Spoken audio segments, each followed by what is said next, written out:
Check 1, 2.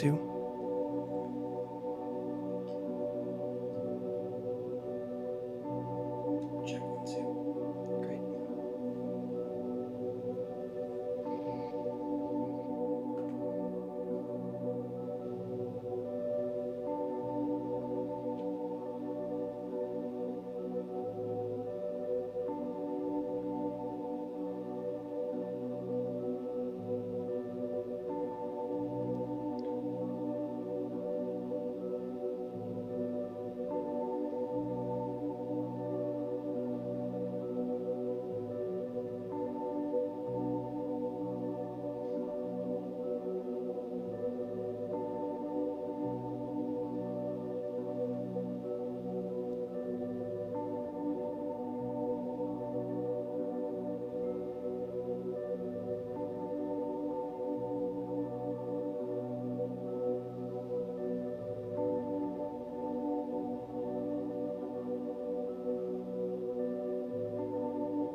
There we go.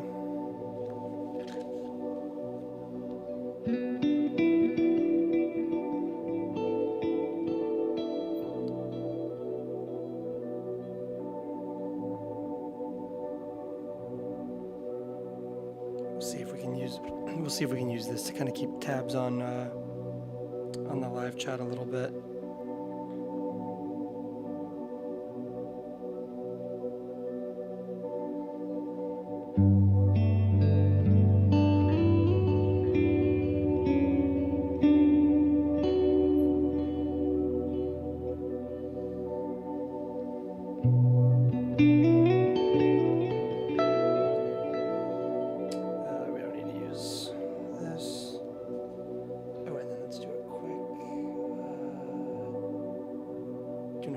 There we go.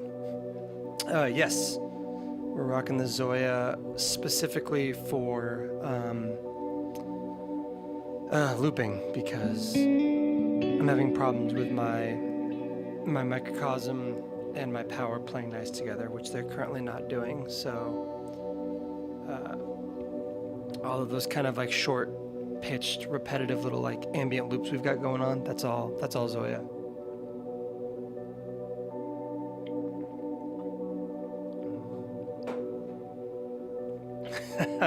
Thank you, I appreciate that. Enjoy your work over in Berlin. I appreciate that my streams are so notorious for issues that that's your parting message, though. Thank you.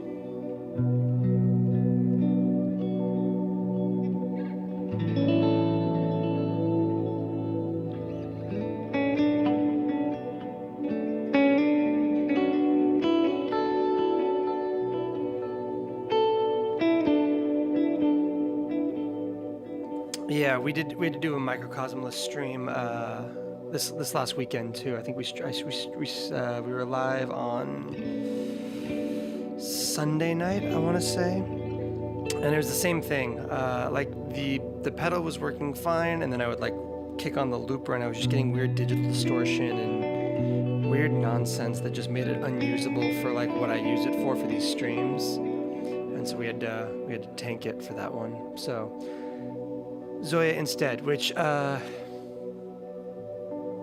a mixed bag for the purposes of these streams because I basically can't turn it off. Like it's pretty much gonna run the entire time because the only way to turn it off involves killing the loops. which is really unfortunate. I guess if I had just pulled like the gen loss out from in front of it, I could have, and put the blooper in front of it, I could have used that to generate some loops. Maybe we'll pull the gen loss at some point tonight and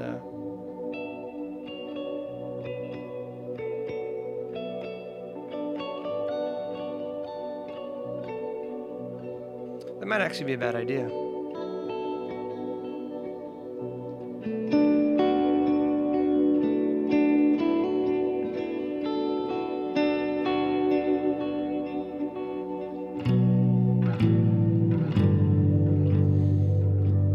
But yeah, I realized that my guitar is like covering part of the board so far. We're using the Strymon Dig tonight, which is exciting. I've got it on loan from a buddy of mine, and so far I'm like deeply into this thing. I think it's an amazing digital delay.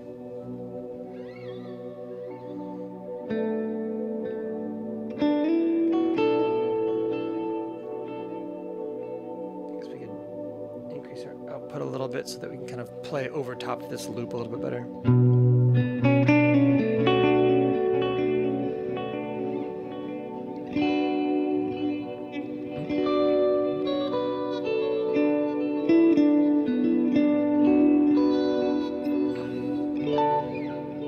I really do like this delay. You can bring in that second delay.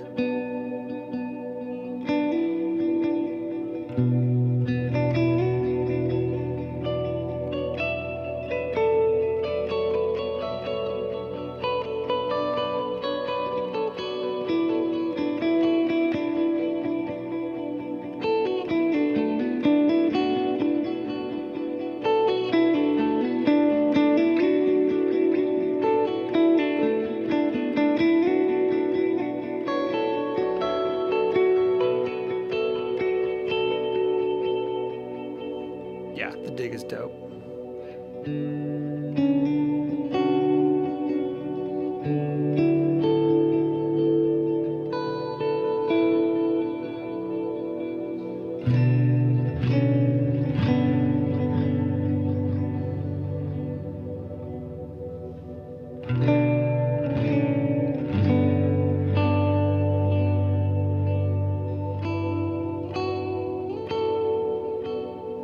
I don't use the preamp fuzz. I basically never use the preamp at the start of my chain. Like it's always behind something that has a buffer, and so you have to like change that impedance control. Like there's like a little switch to change the impedance next to like where the like gain and everything is on the preamp fuzz, and to get to those, you have to take the bottom panel off, and then you also have to use like a weird hex screwdriver thingy to take off the side panels. And I don't think I have the right thing, so I've literally never opened it, and that's the entire reason I don't use the fuzz. It's 100% accurate.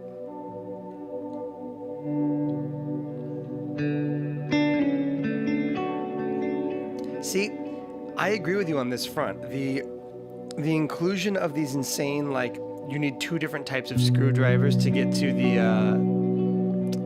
internal trim pots, and like this one dip switch is crazy. That was a bad choice.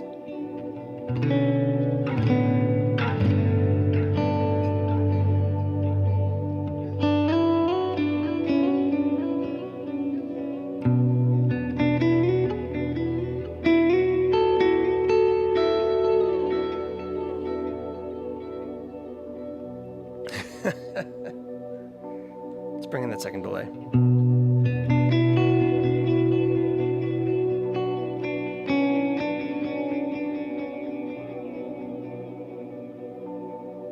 Let's do that golden ratio thing. Should probably tap in an actual tempo.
Oh, there we go.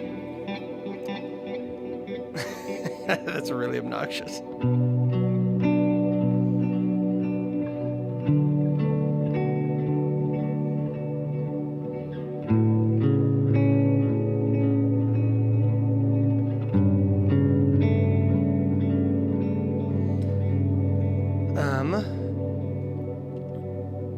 Okay, what do we got? Why is the dig special? Because it sounds really good. There's a lot of character for a digital delay.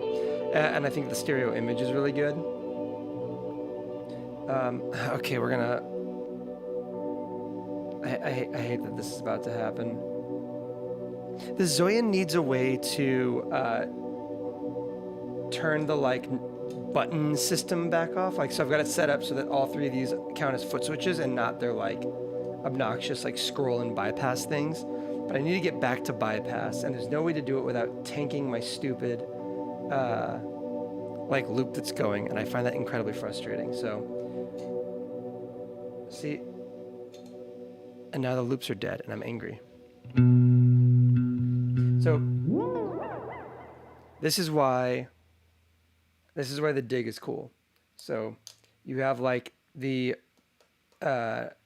96 hertz, super high sample rate, no modulation, no EQ, roll off or anything. You just have a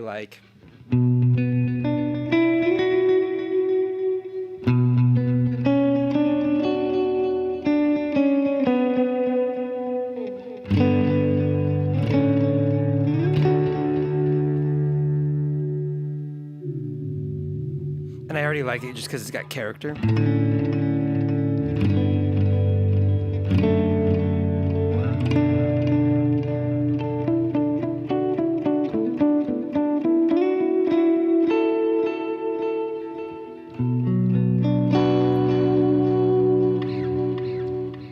But then you can dial in that second delay that is a ratio relative to your first delay, which is really cool.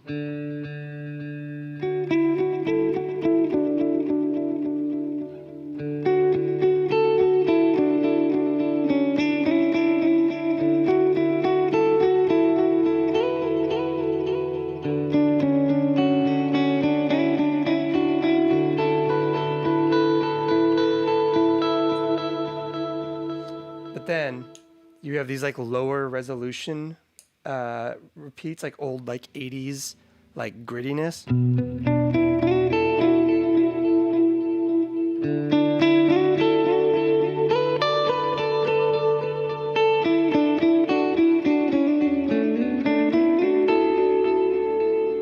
And I just think there's a cool magic to it. I think it sounds great.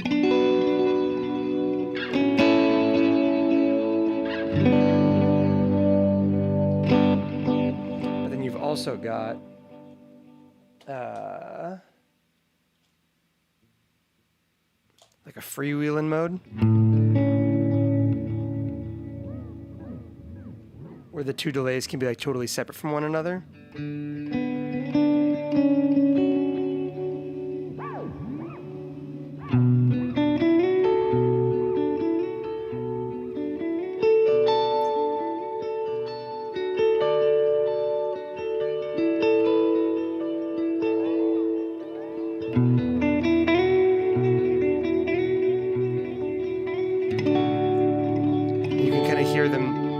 Operating separately from each other. I also really like that the L cap and all of these Strymon stereo delay pedals, they've all got that thing where they just do the stereo widening thing, where it's the same singular delay line doubled and panned super hard out with one side of a slight delay to create a wide stereo image, whereas this, you can hear it just kind of drifts in the stereo space. There's a lot more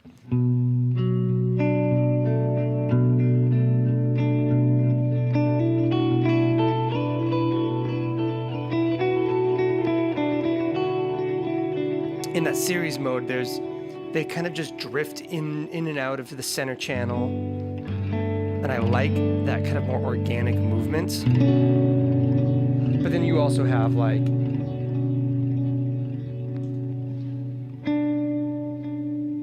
this, where you now have, here we can actually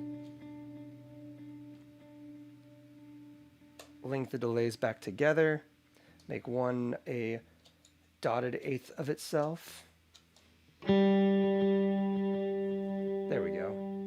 And now you can hear, so this is, now they're both ping-ponging.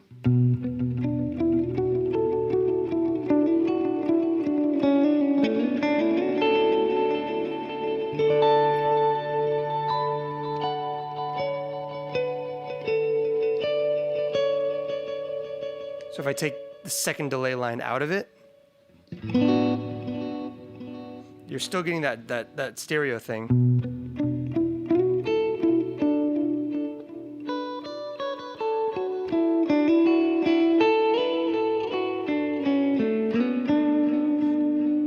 This is all, by the way, this is all relatively new to me, so if I make any mistakes explaining it, it's because I've been using this pedal since this morning, and I've put a grand total of about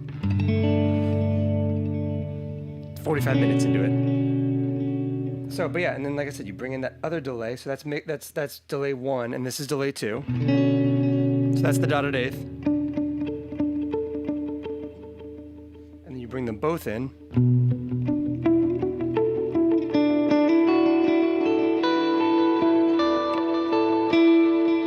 So you get this really soupy, amazing, cool thing, but they're not feeding into one another. They're operating separately, but both ping-ponging. Or you can take it to version 3, where if you take that second delay all the way down, you'll hear just on that right channel. So this is where each delay line gets its own channel, and you bring in mix 2 and take out mix 1.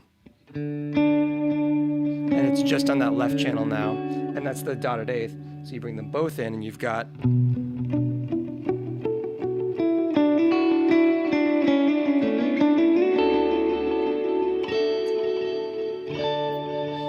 getting those two delays that aren't interacting with one another, but you're now getting them in completely separate channels, which is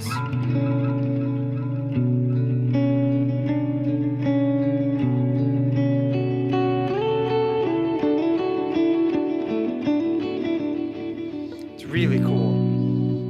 But like I said, I am at my core a big fan of that kind of like center channel drift that this thing provides you.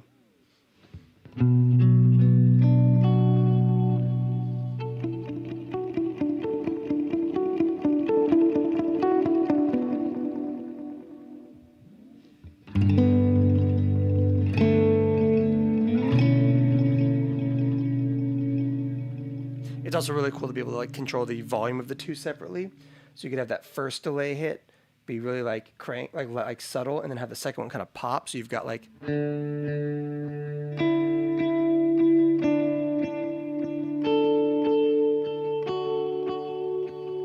or vice versa, tons of the first one, not a lot of the second one.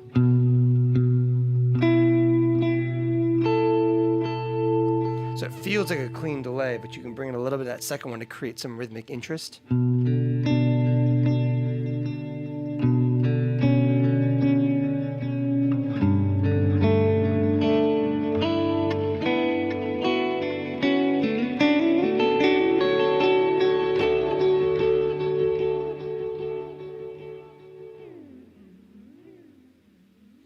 I also like that even the deep modulation is like pretty subtle.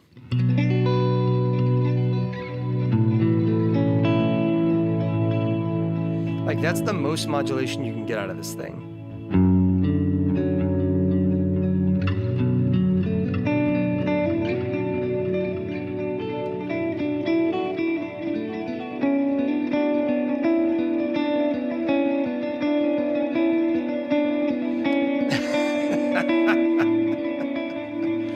SS, you're back. You're back. Welcome.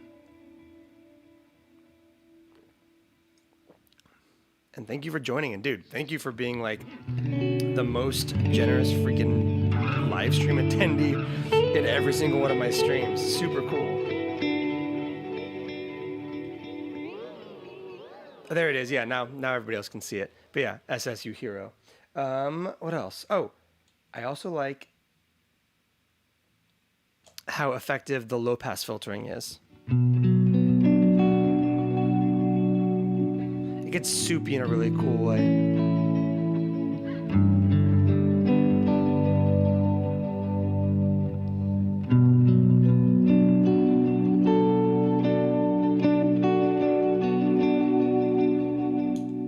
And then the 12-bit.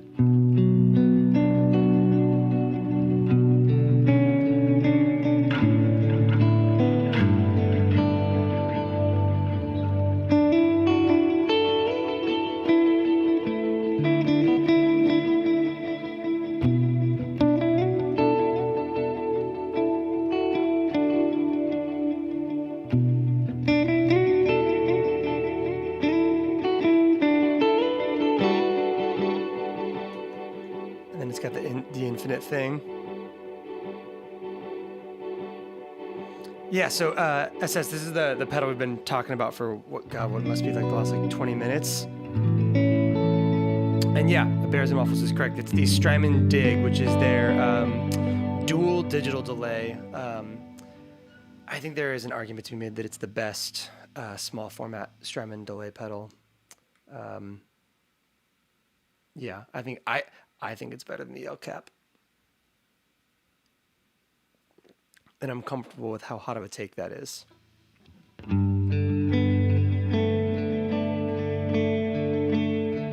Also, Aaron, yeah, I got the El Cap because I got really curious about the sound on sound thing and all of the like arguments that it sounds better than the Volante, which in some ways it does. But I definitely. But I definitely for a long time have felt like the Dig offered more interesting things than the El Cap does. And now that I've got both, I definitely find this to be a lot more interesting. There's a warmth and a vibe captured within the El Cap that I do think is like very, very like valuable and cool. But in terms of pure utility and pure like, if I was gonna just take one with me to like a session or like a gig or something, I would take the Dig before I would take the El Cap.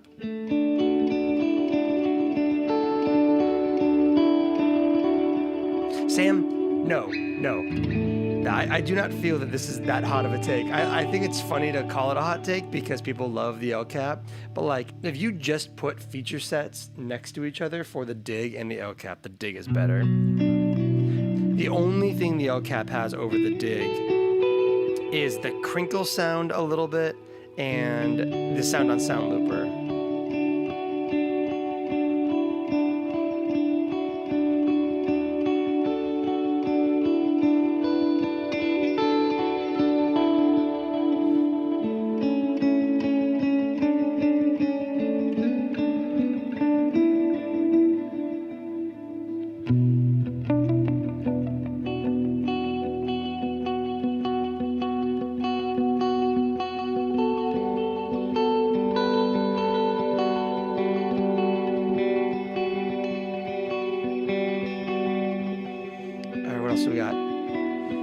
Yes, hail Miku indeed. I agree with that. I want a Miku so badly. It's so high on. I could have bought a Miku for like $90 back when they were like on Amazon and like on the used market for even less, and I didn't, and I will regret it until forever. And the reverb we're using right now, that beautiful subtle reverb,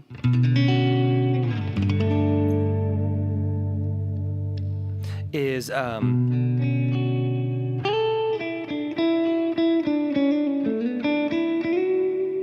New Neighbor Immerse right here. It's oh, you can't see because the headstock's in the way.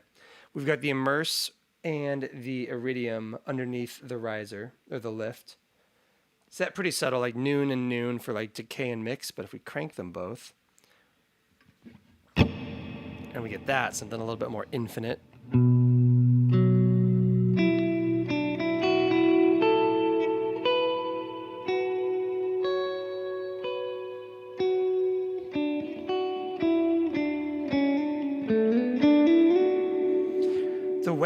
The wet is so good. Like as an algorithm, it's so like just astonishingly good. There we go.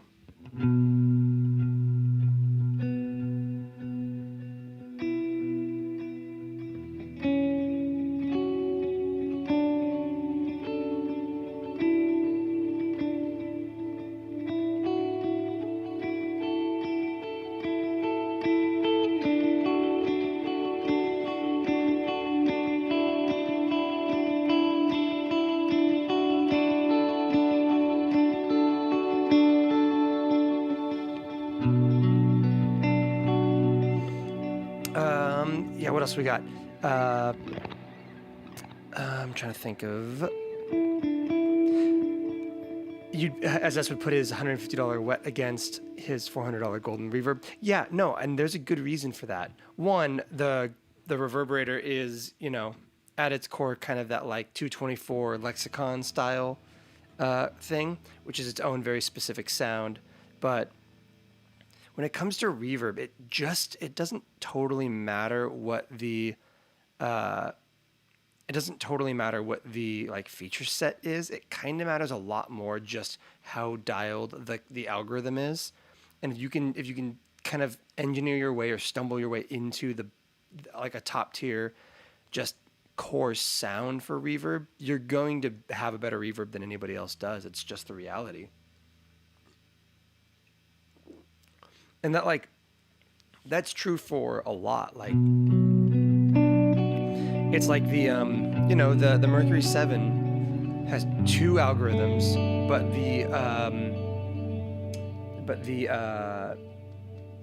the Cathedra is so good and so like hard to beat.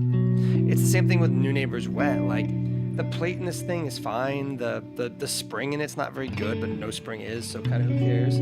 But like New Neighbors like wet algorithm and every iteration of it, including the like VST like plugin version of it, it's so good. It's just such the sound.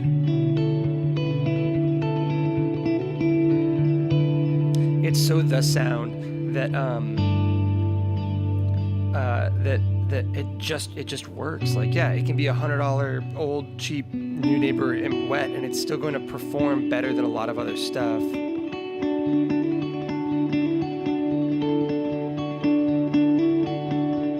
I feel the same way about it's slightly out of reach, but about the Quiet 3 Prelude, 2-knob mono reverb, but the algorithm in it is so dialed that I just love it. It's unparalleled for me because it's just got the sound, and that's what I care about.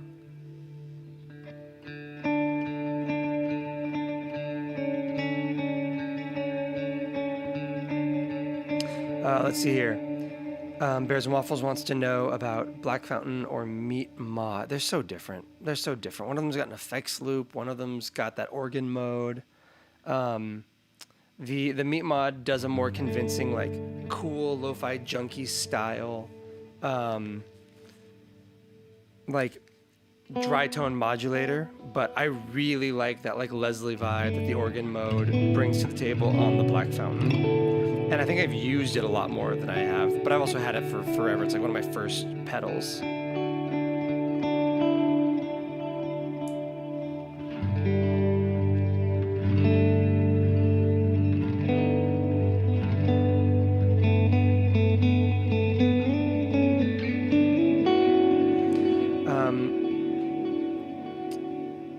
Oh, dude, I mean, well, yeah, but Catlin Bread, everything's great. Like, Catlin Breads, the Adneco is great. Their, what is it, the Belle Epoque Deluxe is like one of the best mono tape delays sounds ever made. Like, absolutely incredible.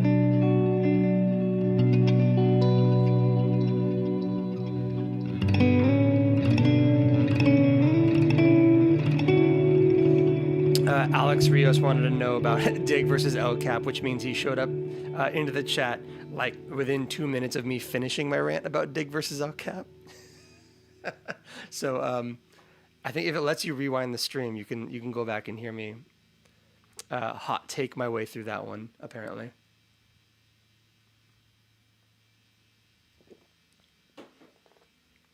Stupid Zoya. Let's see here. Let's just do...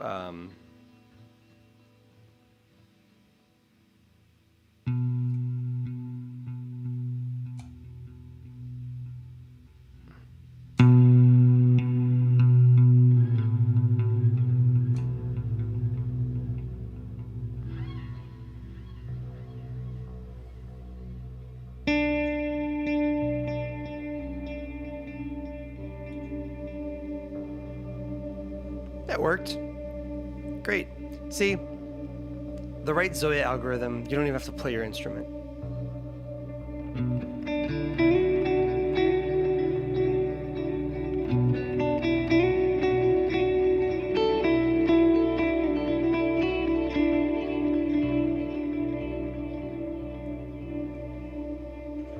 Now let's do this.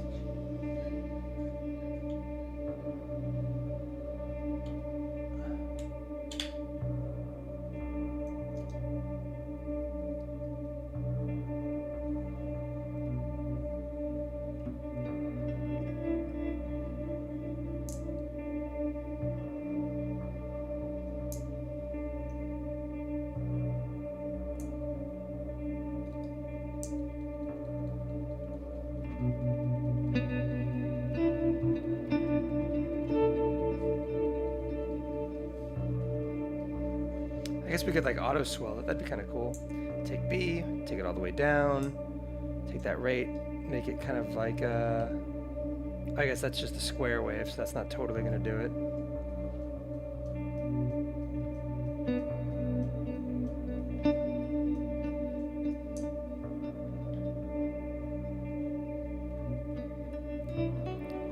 Oh, and one of the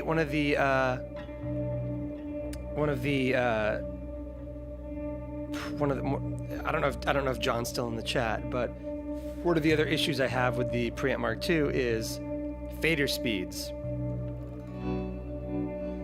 So that's like a little bit of like a, you know, tremolo-y vibe. But if you turn it up too fast, it stays way low like this.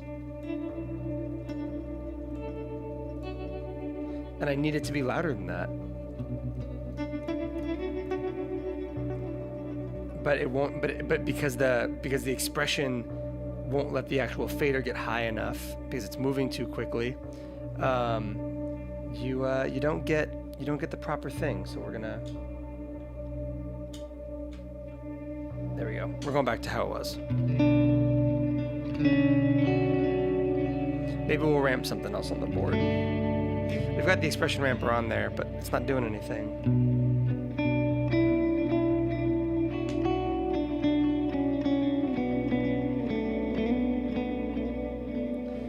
The llama delay, the lightning bolt llama art. I don't even know what pedal that is. I have no idea. Dan wants to know what I think about the Strymon Night Sky.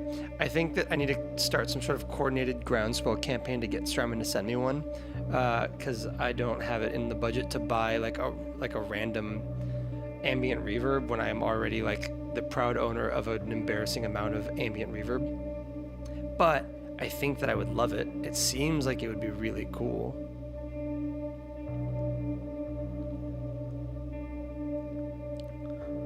Can anything else remotely compare with the CXM? Sure. The Mercury 7 sometimes outperforms it from my ear. The New Neighbor stuff sometimes outperforms it from my ear.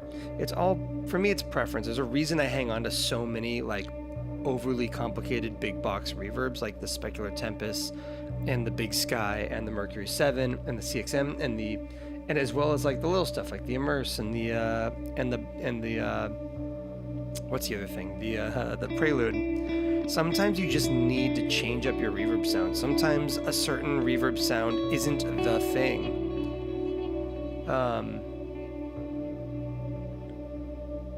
As far as like straight up hall reverb goes, and I think that the CXM can get some of the lushest and most impressive sounding things, but you know, it's also not gonna get you like the cloud sound or something like that. I do think it's the only, I will say, I think it's the only good room reverb I've ever used. I don't like room reverb ever, but I think that the CXM does a really good job with it.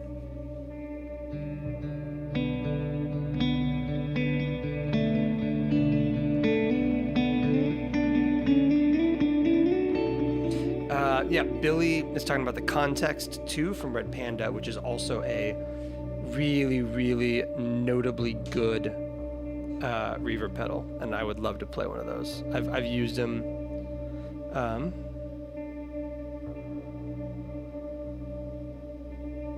And I've used them a bunch. Not a bunch. I've used them at NAMM, the last NAMM before the world ended.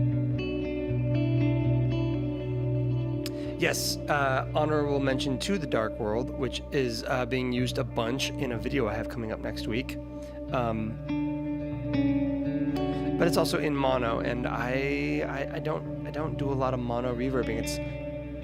There's the occasional like I just want a good mono analog delay or whatever. It's very rare that I want like a mono reverb. Again, the standout exception, because the algorithm is just so goddamn dialed, is the Prelude.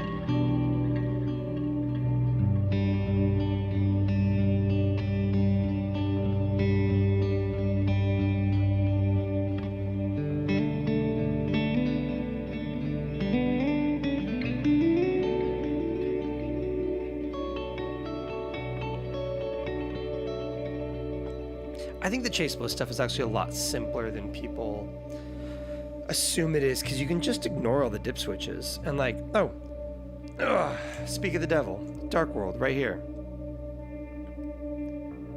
Like, you look at it and you see a bunch of knobs, bunch of switches, all this stuff, and it seems like it would be complicated, but you have this line right here, and that's an entire reverb. It's your reverb channel. You have a thing that switches between hall, plate, and spring, a pre-delay control, and your decay time. By the way, you'll notice that tragically my decay time knob is crooked because it got hit at some point, and now it like sits at an angle and is wonky. But that's the whole thing. That's just, and then in the center, and then on the other channel you have the same thing but for weird experimental reverbs, but it's still just two knobs. It's still just your decay and the modulation or the modification of that weird thing.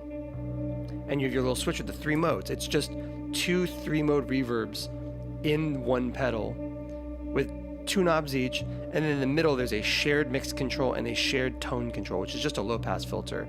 And that's like really, really, really straightforward. And then in the center you just have a thing that says, do both reverbs sit side by side, or do they interact with each other? And if they do, which one goes first? That kind of thing. And that's the whole pedal. That's very straightforward, which is really handy.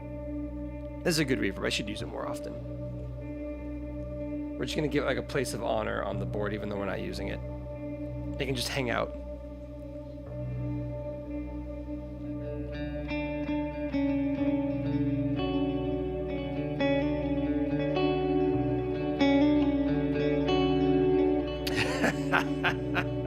It's so wonderful and encouraging, and also just fun that your like realization that stereo guitar could be cool was just being super out on shrooms, which makes sense. Like, I could see why that would be like the seller.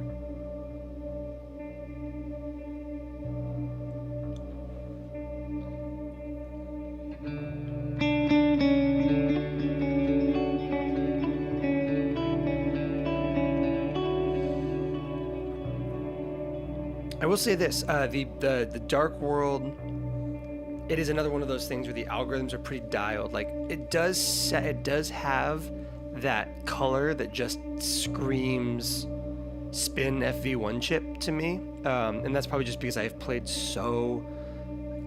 countless numbers of FV1 pedals over the last decade. like an astonishing amount of them. But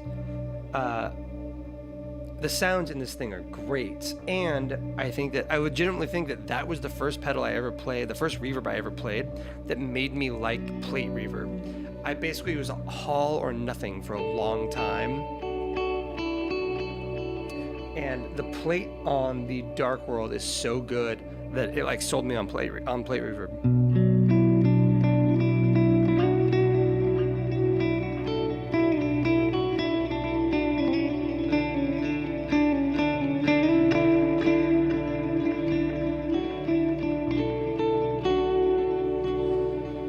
What do we got? How do I feel? The count to 5 compares to the mood. They do different things. The count to 5 does runaway pitch craziness better because it has that like fifths and octaves quantizing function within it, which makes it a lot more immediately usable. And the fact that you can run a like 3-voice looper very quickly, I think is really, really useful and helpful and interesting.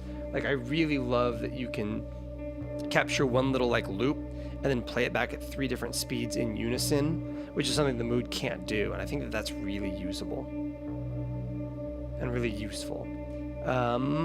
What else? Dorian says you were actually the one to convince me to get the Dark World. Oh, that's awesome. You know, I stand by the Dark World. It's a freaking great reverb, especially for mono reverbs. There's approximately 2 good ones.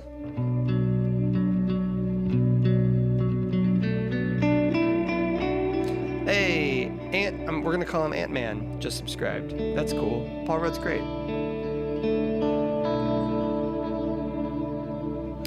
Jesse Plays Music wants to know what kind of stereo cables do I use. I mean, I just use my normal cables, but 2 of them. If you're talking about like dual TS to a TRS, like this guy right here, which I don't think you can see it in the context, but it's stereo out of the Zoya to a single TRS input into the Dig, and that is I bought a few of those from Analog Endeavors, who is Andrew. He's Ambient Endeavors and Analog Endeavors over on Instagram, and he makes some very great high quality utility boxes and patch cables and stuff. And so I got a couple of those from him a while back. And then outside of that, I'm just a really big fan of these little Ernie Ball patch cables that I find to be like the best because they're tiny and they're flat. Dumb question, but is Hall reverb the same as wet? No, so wet is probably based around like a Hall reverb, but with like a lot of like modulation and other kind of like weirdness applied to it. But but they're not like, if you pull the Hall up on the Immerse, it's not going to sound like the other one. I don't want to lift this up. That seems like a hassle right now. Oh, here we go. I'm gonna see if I can approximate my way into the Hall reverb.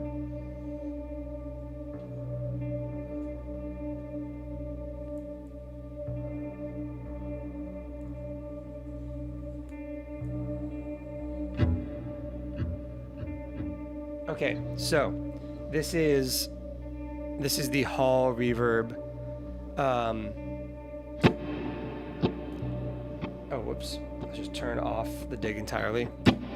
So that's the Hall reverb on the Immerse.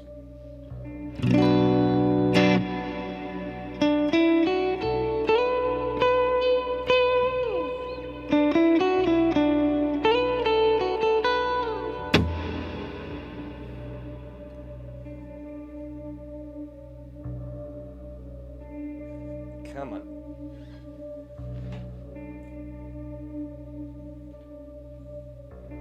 And then back to the wet. You can hear that it, like, the splash is different, but then you play.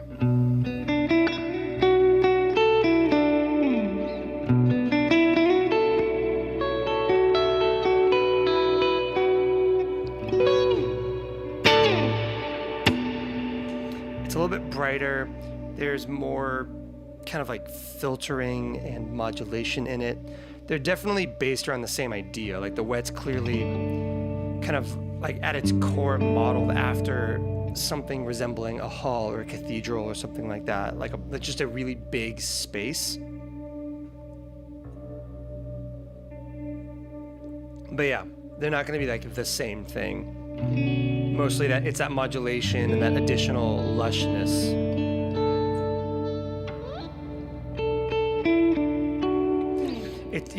The wet is cool. The wet's got there's a reason it's been a classic for like since like the 1920s or something insane like that. You know, people often say it's the kind of reverb you need more than 2 knobs for.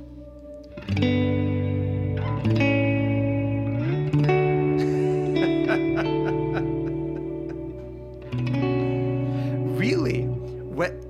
Wet mono is FV1. I did not know that.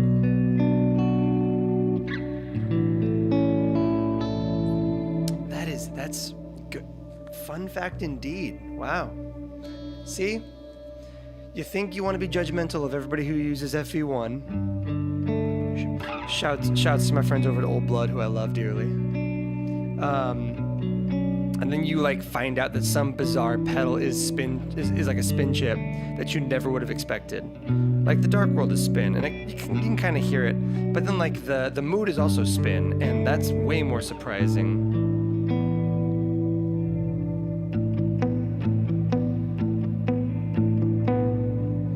Yeah, Cathedral's generally just going to be like hall but bigger. So you've got like room. People always talk about like especially with people who are really into like real world reverb algorithms, you end up with stuff like they'll have like a studio and then like a room and a hall and a cathedral and a canyon or whatever, and it's just modeling progressively smaller and larger spaces because they react differently. Billy, this spin chip is it's the chip in the pedal that the DSP is kind of like programmed for and stored on. Because, you know, when we talk about reverb pedals, we're talking about digital effects. It's code that has to be written at some point, and there has to be a place that it's stored. And like with code in general, you've got to kind of like work for the format that you're working within. And like coding for a specific platform, that kind of thing. And so like all of the Strymon stuff, all the Strymon digital stuff is all Shark. It's called a Shark chip, SHARC.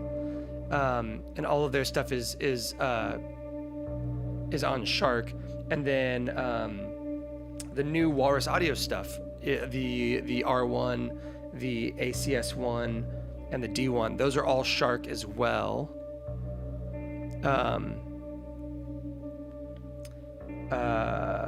Yeah, so you've got spin chip, you've got Shark, you've got some other options, I'm sure. All right, Sean, have a good night, man. Yeah, so spin is just it's a DSP platform. There you go. Oh God, yeah, that's always the power it up and cross your fingers.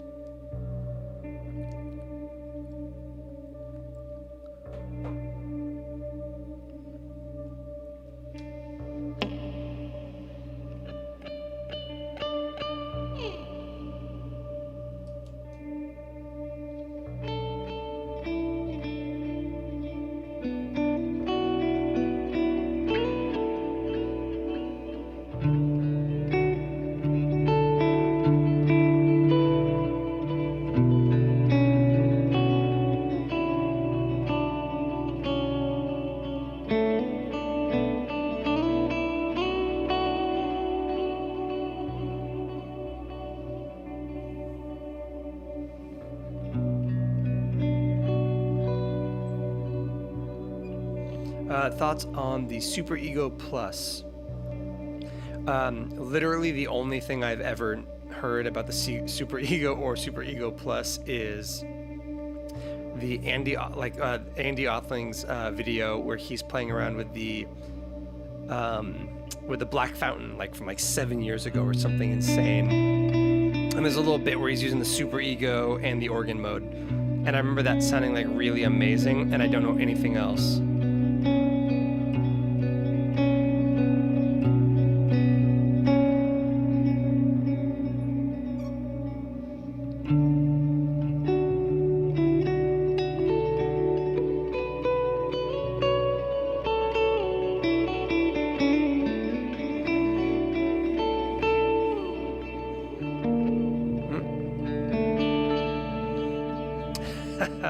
Alex, let's see, if you're looking for some pedals for a smaller board, Iridium, Flint, and Dig or El Cap.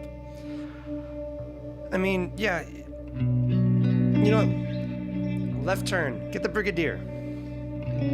Literally no one on the planet except for Andrew over at Ambient Endeavors uses a Brigadier, but Andrew's got great tone, so like, he's clearly onto something. I say don't get an El Cap, because don't be one of those people.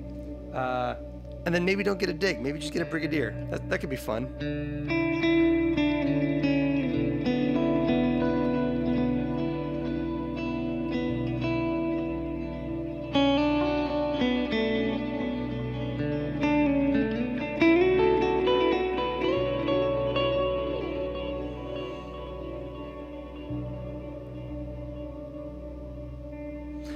I don't know. I think it's the Brigadier because it's like a digital bucket brigade analog delay from Strymon. I'm just saying if you're in the market to build like a small board and you're trying to build like a Strymon-y small board, I say take some left turns. Don't get a big sky. Not a big sky. Don't get a blue sky. Don't get an El Cap. Get some stuff that isn't going to sound like everybody else.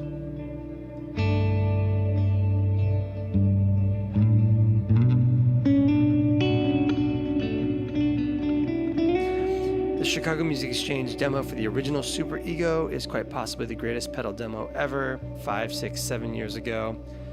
You're wrong only on the grounds that the greatest pedal demo ever made is any Chicago Music Exchange demo with Joel from Chase Bliss Audio interacting with the dude who used to be at CME, who never took the video seriously because that was like his vibe, and it was great.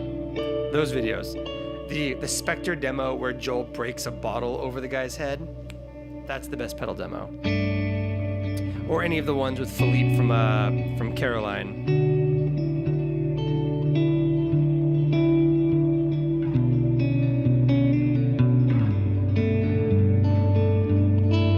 Oh yeah, I mean also the Maris stuff, like the Polymoon's amazing.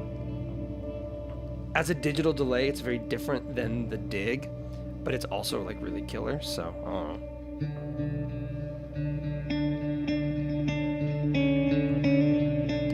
Yeah, I need to get a deco. That's a thing that's been on my mind for the last, I don't know, couple of years.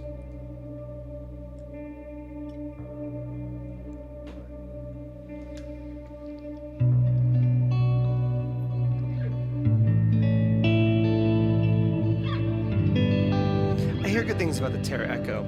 I actually think I am close at hand to coming into a possession of a pedal that does some Terra Echo stuff. And if that comes to fruition, I will be thrilled.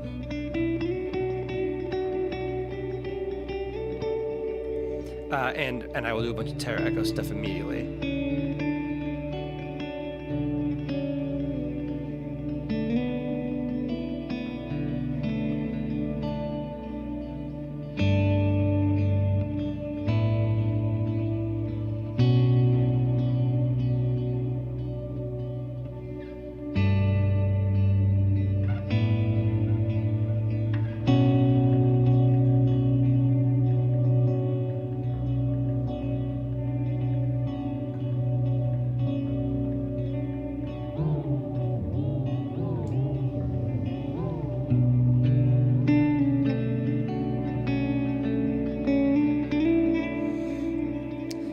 buddy of mine has the, sorry for people not reading the chat. Sean wants to know what my thoughts on source audio and free the tone, stereo delay, and reverb offerings are. Free the tone sometimes has my attention and sometimes it doesn't. Their delays I find a little bit more interesting than their reverb. I've played the, oh, Alex, thank you, man. I feel like I've got to get to a point where the guy talks. I got to get Andy's like British guy reading out chat stuff. I feel like that would be fun.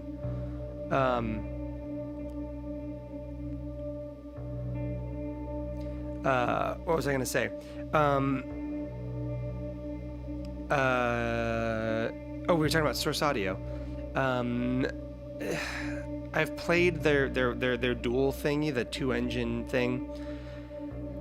The interface is so wonky and so awkward to try to like. I just can't. Like, I'm sure that if I spent some time with it, I could get used to it, but like, I don't like it very much. I think it sounds well and good, but it's not. It's the workflow is a hindrance. Okay, we're gonna get to Alex, and we'll go back up to John. I gotta see Rose. Dude, thank you, man. That's very kind of you. These are fun. I'm always endeavoring to try to do these streams slightly more often than I was the week before, and about half the time it goes the opposite direction.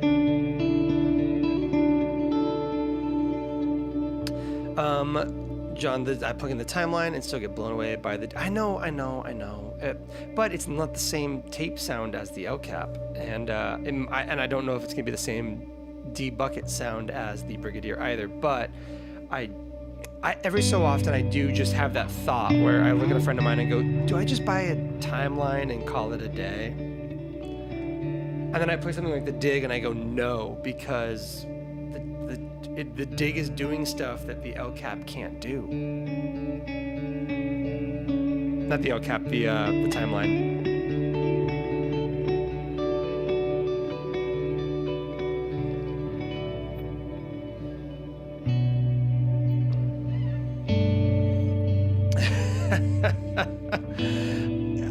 Gosh, I feel like an Andy Offling and I band would be like so much more boring than anybody is like expecting it to be. I think you need like counterweights in these environments. And it's not good if I'm the non-ambient counterweight, because that's what that would be. Although I did used to play guitar and scream in a post-hardcore band, so if Andy wants to start a heavy band with me, I could maybe be into that.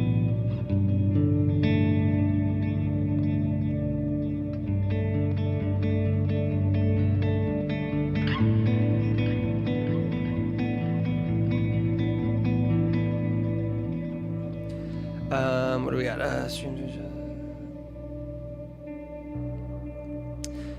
No, I like the format of my streams. I'm always trying to like make them more frequent and also better, and also to have a board that isn't constantly failing, where I can do something other than like the Zoya for all of my looping.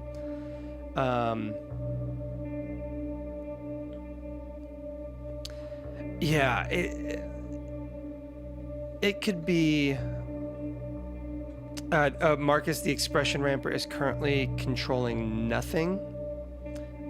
It was controlling some stuff on the preamp, but it wasn't very interesting, so I ditched it.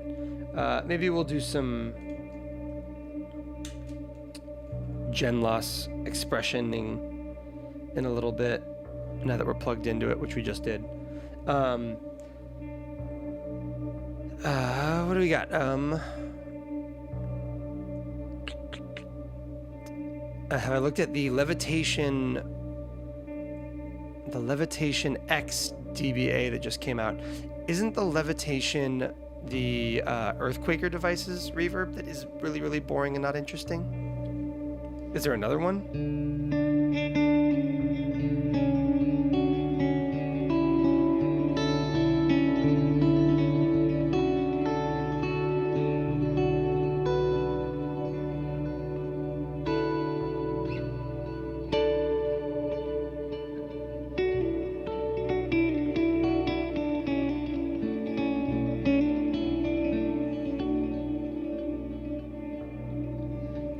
Okay, so it's a different thing.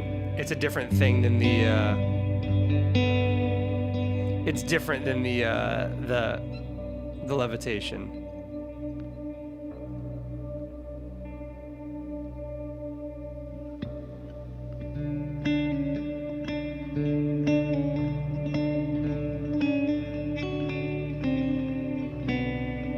Oh, that's a fun color note.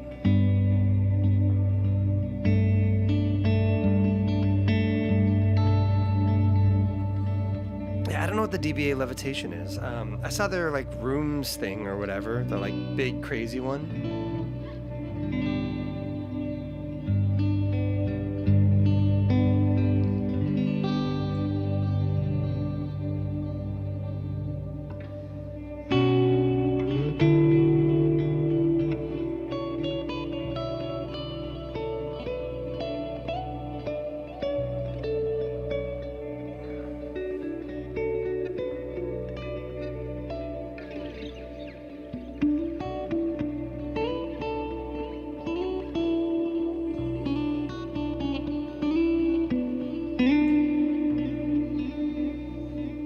I like having the like the dark world like half hanging onto the board right now. It's like the input jacks are completely off the board. Okay, what are we ramping on the what are we ramping on the thing, on the gen loss?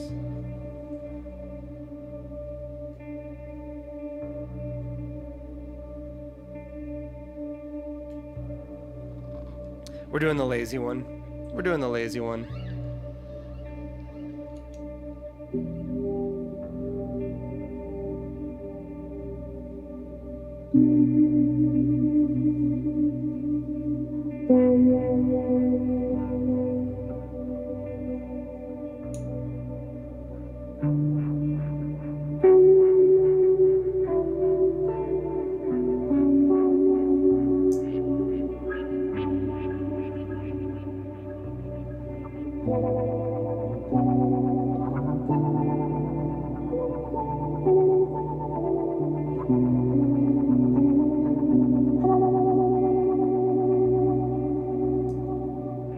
I don't know how I feel about that yet.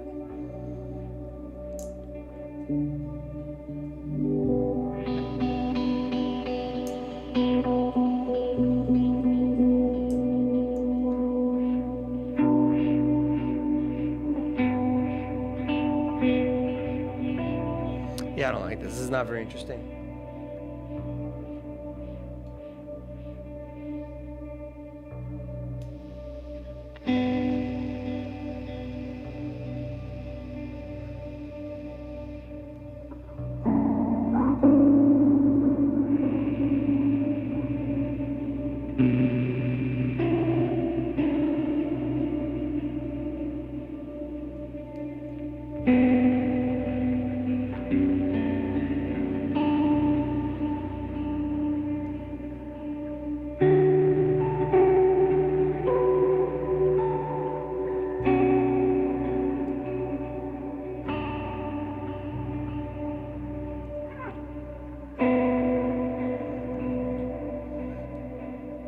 I don't even know about this.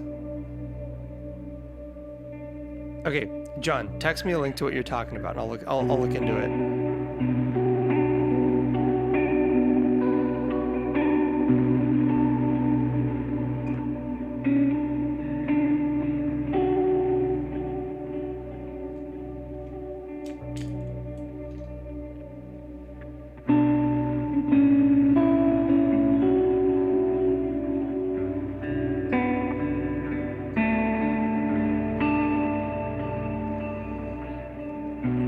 Oh, dude, Matt, yeah, selling a gen loss was a mistake. That's like, I love this pedal so much. It's so good.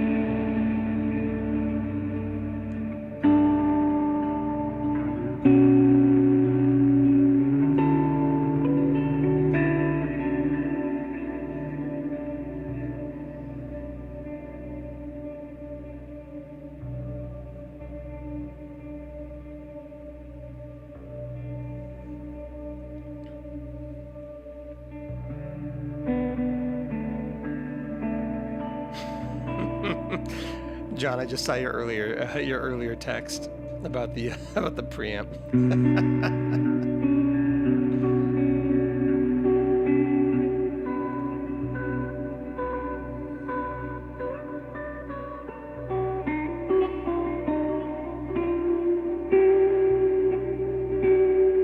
Why does that sound out of tune?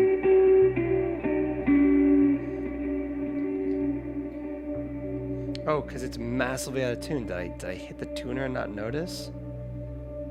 That was random. There we go.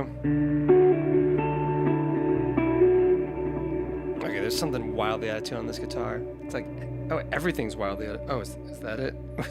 Were they just leaning against the stupid trem arm? Also, geez, CPTV. Oh, I just kicked a light. Yeah, thank you. I appreciate the contribution to the power supply fund. It is the reason that we are not using the microcosm tonight. So that is hopefully money that will become money well spent, because I miss having like a fully populated board and I can't do it right now.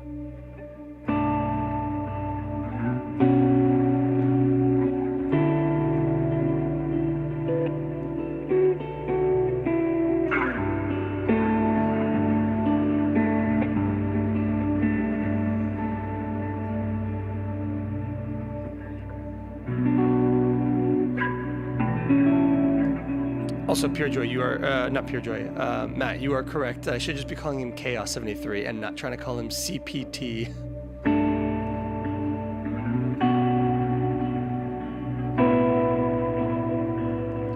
And yes, also, I'm not crazy about the gen loss with humbuckers. I think it can sound good, but I think that it loses some of that, like, thing. Oh, I'll be right back.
Let's see here. What do we got? Mark's gone. Quick was given. I thought I was the one who did the ambient hot takes here. I thought that was my ideal domain.